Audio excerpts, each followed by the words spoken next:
Muchas gracias a Philippe Souchard y a todas las personas que han trabajado en este congreso, porque me permiten presentarles este trabajo sobre las manualidades específicas en los nervios y arterias, y si me ha olvidado poner meninges también con la RPG. Muchas gracias a todos los sabios y los investigadores que han presentado antes sus ponencias, porque así me tranquilizo y he eliminado algunas dudas que cada empírico clínico como yo debe tener.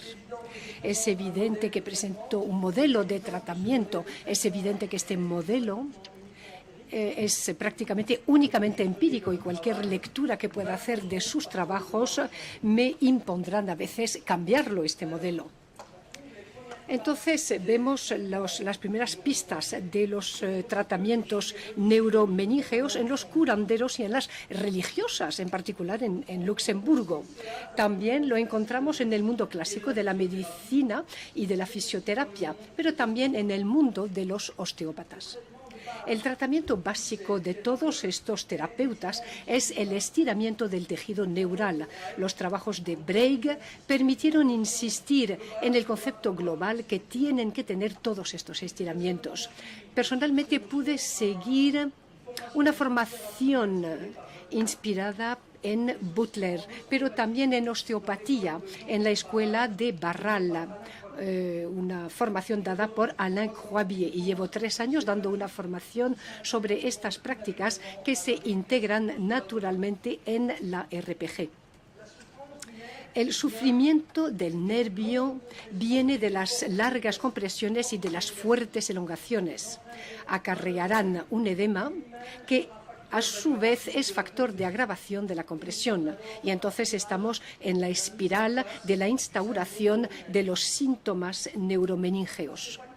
A estos factores mecánicos podemos añadir la diabetes, el alcoholismo, algunas infecciones y varios factores hormonales. La compresión o la elongación del nervio acarrean un incremento de la presión de forma intraneural, lo que va a reducir la circulación en los vasos internos del nervio y, por lo tanto, eso provocará un edema. Aquí estamos en los trastornos funcionales que se llaman también sideración del nervio. Perdón, dice el orador. Si los trastornos persisten, entonces llegaremos a unas repercusiones lesionales. En primer lugar, inflamación en el tejido conectivo del nervio, con lo cual tendremos una fibrosis del tejido conectivo. Luego, una desmielinización progresiva que podrá llevarnos a un bloqueo de la conducción y a un bloqueo de los flujos en los axones, que nos podrá dar una degeneración del extremo distal del axón. Estas lesiones no son siempre reversibles y tienen que llamar nuestra atención sobre el límite de nuestra acción. Notemos que la reducción de los dolores no es forzosamente una buena señal. Puede deberse a una degeneración de los axones o a una compresión a nivel medular. El nervio puede ser comprimido por interfaces externos, por ejemplo, un cinturón, unos zapatos, pero en general se tratan de interfaces internas. Se conoce en particular la hernia discal y el túnel carpiano. Las elongaciones serán más bien de origen traumático, como por ejemplo en el esguince del tobillo. Eso nos lleva a la primera visión que tiene que tener el RPGista, la visión mecánica. El propósito es descomprimir el nervio, movilizar el nervio en relación con las estructuras próximas y, por último, estirar el nervio. Clásicamente, el terapeuta manual piensa en primer lugar al aspecto radicular, la hernia discal, después en el aspecto troncular. El nervio puede ser comprimido por un hueso, un ligamento o un músculo. Hay que añadir a ello lo que se dijo antes, me tranquiliza a este respecto, las manipulaciones río abajo sobre los cuellos, es decir, donde el nervio perfora la fascia superficial, pero también en los músculos a nivel articular y a nivel de la piel, que movilizan los colaterales más distales del nervio. El RPGista lleva haciendo manipulaciones neuromeningeas desde siempre, pero la intención que pueda tener va a modificar su acción. La visión osteopática nos permite contemplar manipulaciones río arriba a nivel de la médula y del cerebro. Los osteópatas consideran la dura madre y sus desdoblamientos como el sistema de protección y de amortización última del tejido nervioso. Para realizar mejor nuestras manipulaciones vamos a analizar la estructura del nervio. El nervio está constituido en un 22 a un 80% de tejidos conectivos que podemos dividir en epineuras, es decir, el recubrimiento externo del nervio, pero también el tejido conectivo laxo que se encuentra entre los distintos fascículos. Los fascículos tienen a su alrededor la perineura muy resistente a los estiramientos y que contienen los axones. También podríamos hablar de la mesoneura, que es el entorno conectivo laxo donde el nervio va a poder movilizarse en relación con las estructuras próximas. Pero sobre todo, tenemos que recordar que el nervio es un auténtico órgano, está vascularizado y es esta vascularización que hace que sea sensible a las compresiones. Por lo tanto, tenemos que ver que la fisiología y la estructura del nervio dependen de su micro y macrocirculación.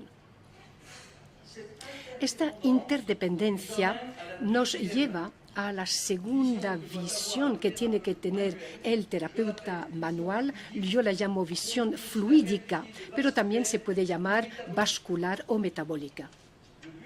Aquí el propósito es recuperar una buena circulación local y, por lo tanto, mejorar el metabolismo intraneural y reducir la inflamación.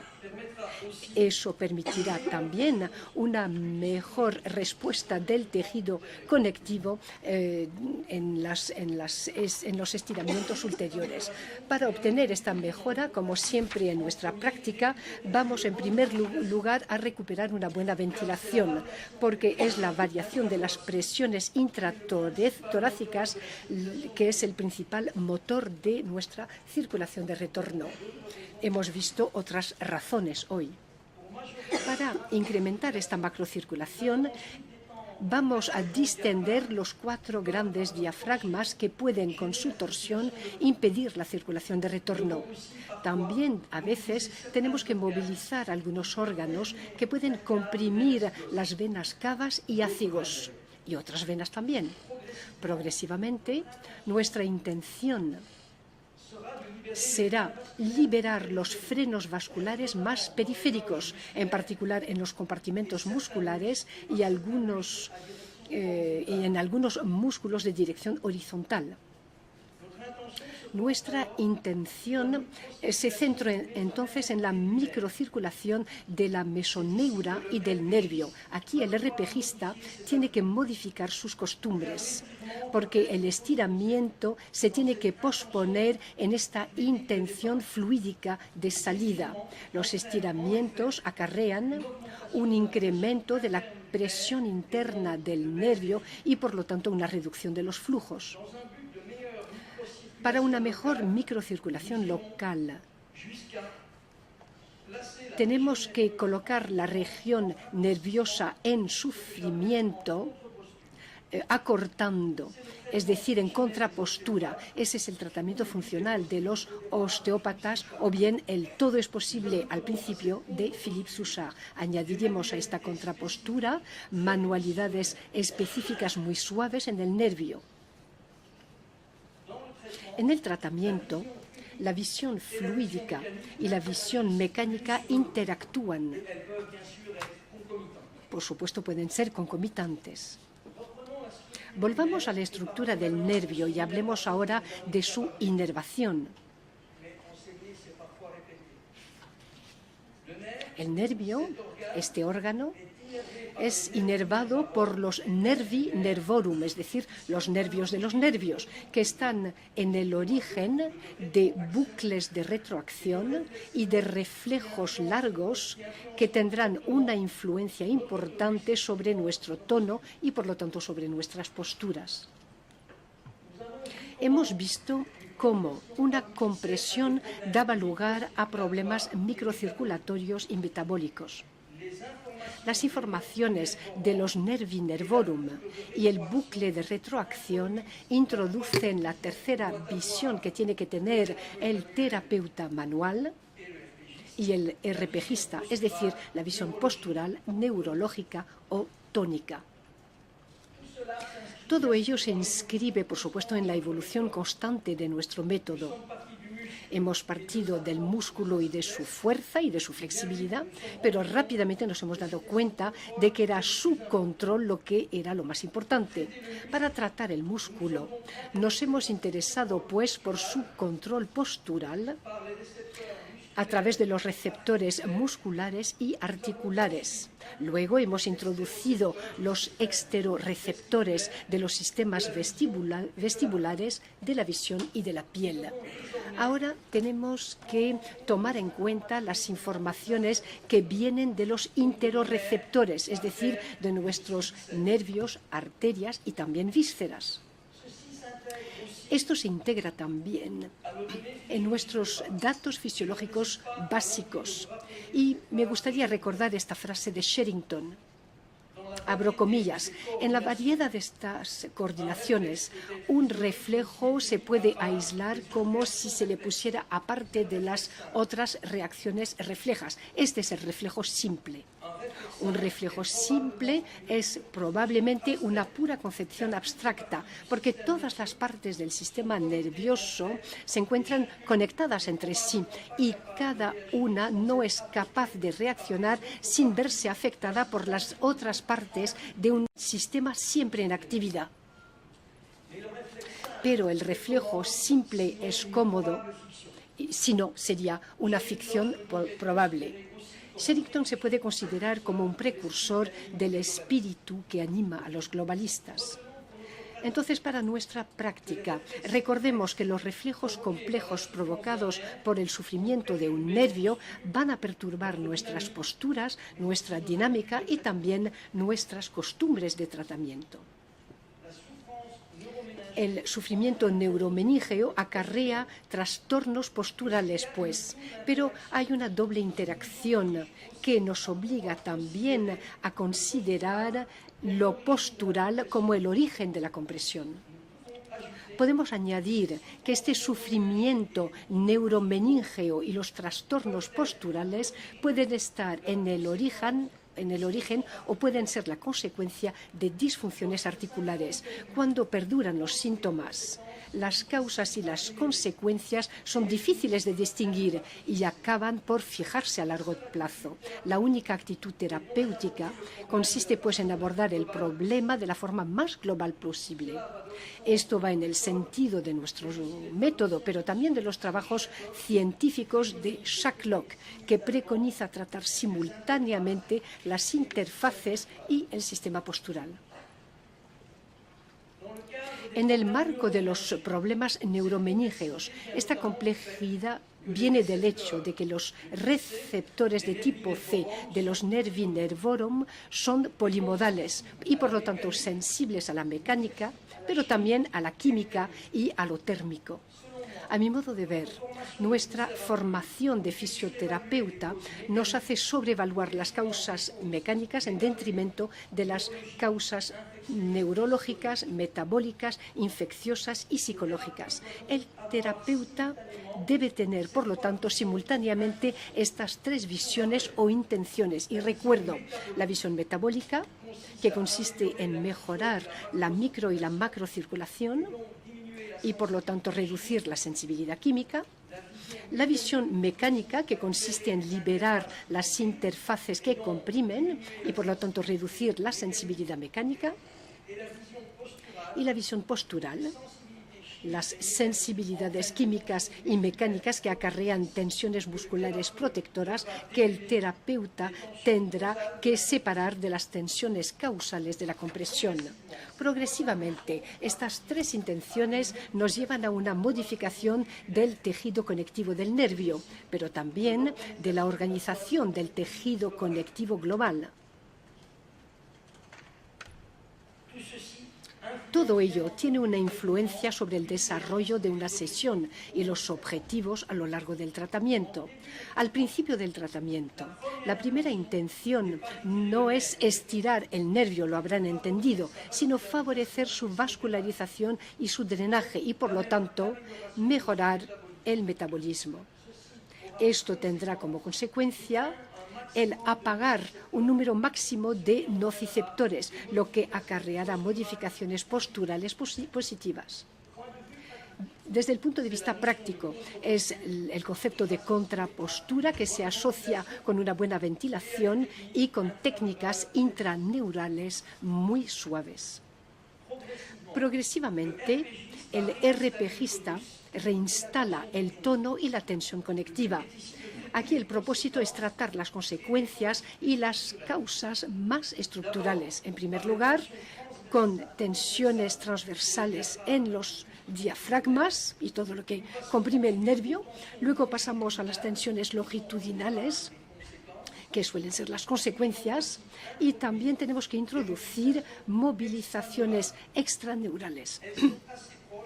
Son bastante cercanas de las integraciones propuestas por Rubén. Y como siempre, vamos cada vez más hacia posturas que desatan el síntoma.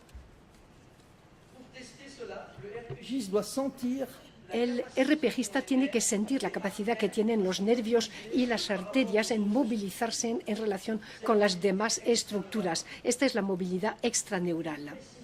Más precisamente todavía, tenemos que probar la consistencia del nervio, y aquí no tenemos microscopio electrónico, sino nuestros dedos. El nervio es duro, es granuloso, hay nódulos. Esta consistencia es la consecuencia de las libertades de los miles de axones y sobre todo del sistema arterio-venoso.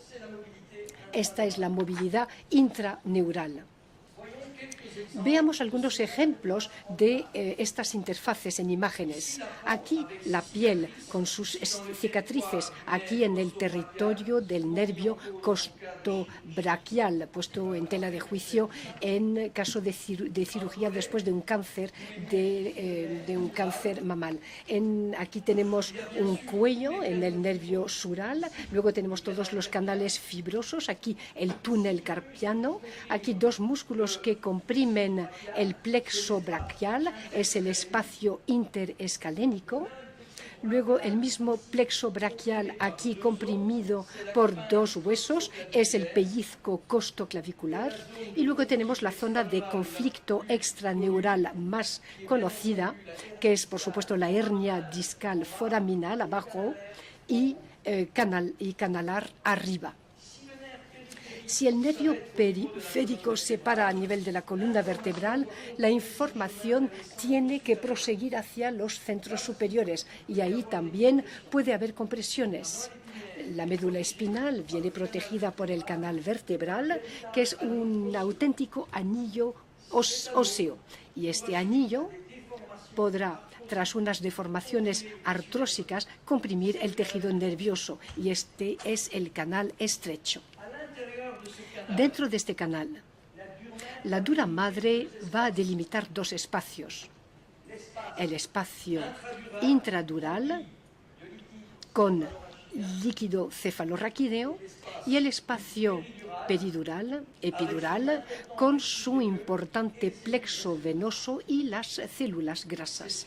Estas estructuras garantizan una protección hidráulica y favorecen también los deslizamientos. También tienen la función de intendencia de la médula espinal.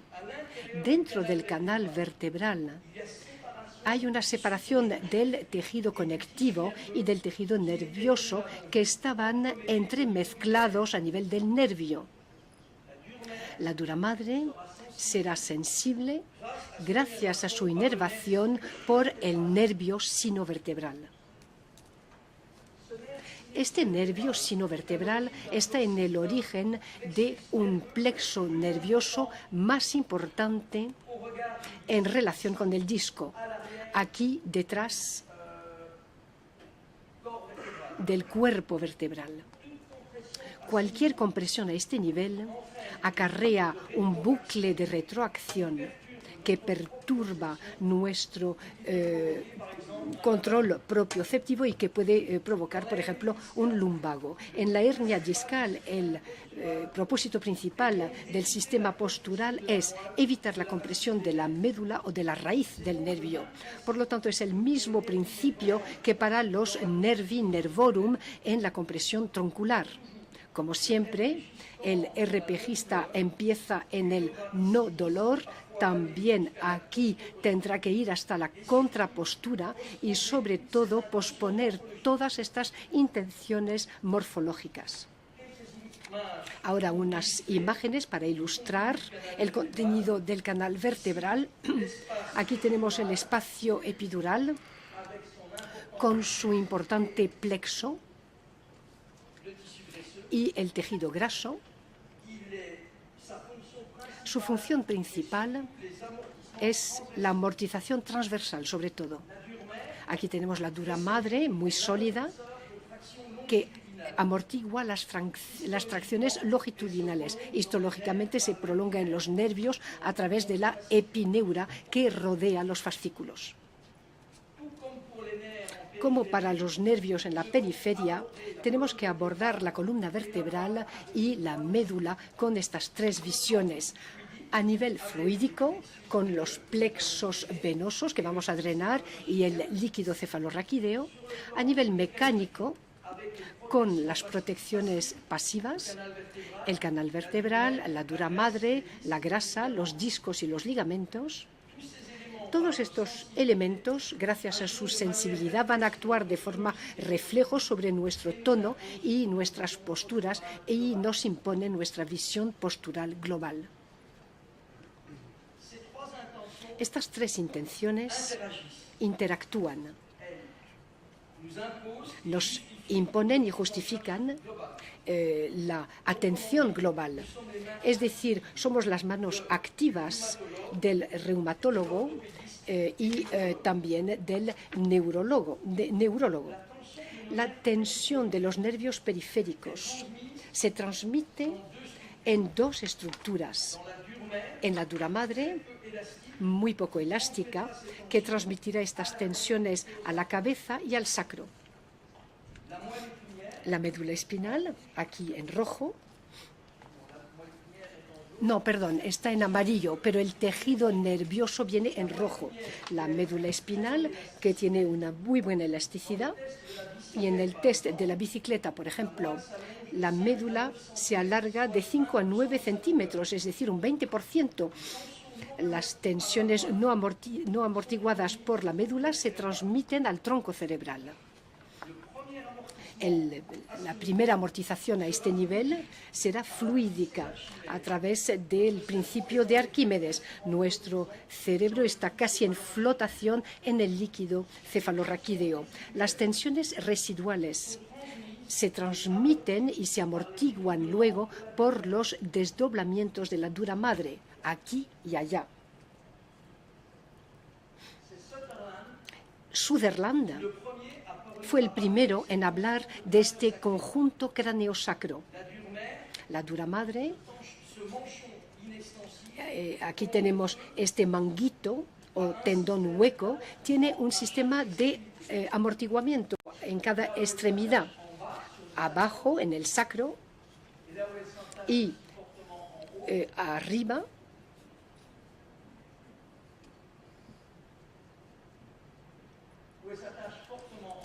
Arriba, en la base del cráneo. Los psicónemos amortiguan la tensión de la dura madre y dentro de este tendón hueco, el tejido nervioso o la médula también tienen estos dos amortiguadores, abajo a través del cilium terminal, el coxis, y arriba en la hoz del cerebro y en la tienda del cerebelo. Jean-Pierre Barral y Alain Croibier ven que este par, es decir, la hoz del cerebro y la tienda del cerebelo, como un auténtico trampolín donde se absorberán las tensiones residuales del tejido nervioso. La sensibilidad extrema de este sistema craneosacro es conducida por el nervio sinovertebral a nivel raquídeo y a nivel del cráneo por los nervios trigémino y el nervio vago a nivel del cráneo. Esta sensibilidad tiene una influencia de forma refleja en nuestras posturas y en nuestra dinámica vertebral.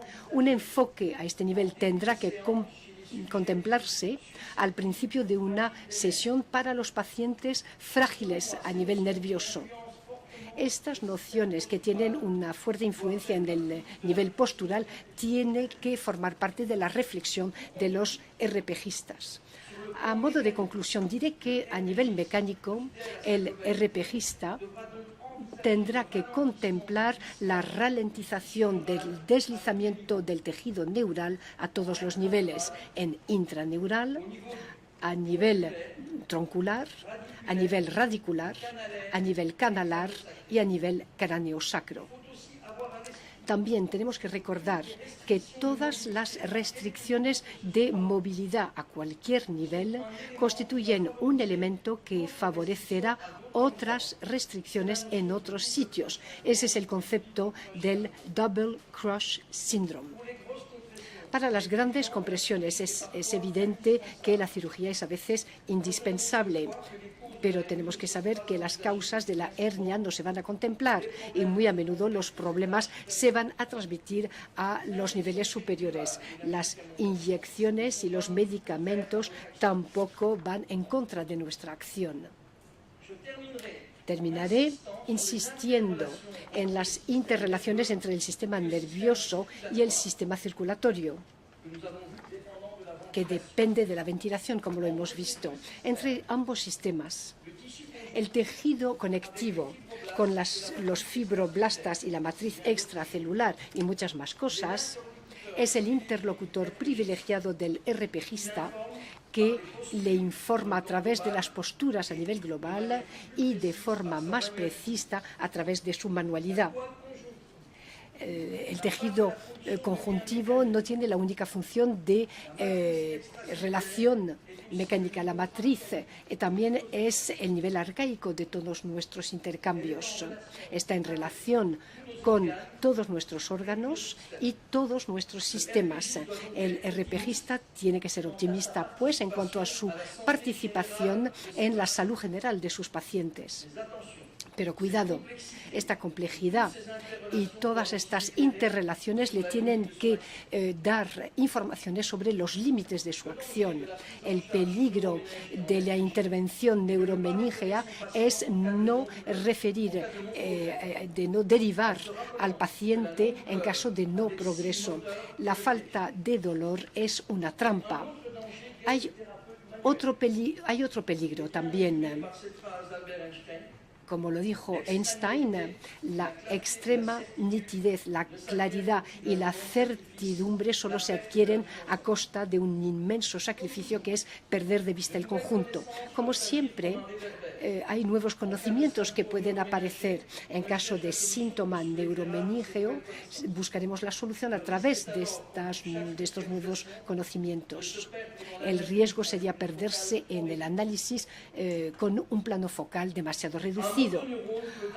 Una motoneurona puede tener hasta 650 sinapsis. Un axón puede tener hasta 500.000 terminaciones. Entonces tenemos que relativizar nuestros conocimientos de los reflejos simples y ver el sistema nervioso central como un sistema de integración compleja de varios niveles. Integra en particular nuestras informaciones propioceptivas, exteroceptivas, pero hemos visto también hoy interoceptivas.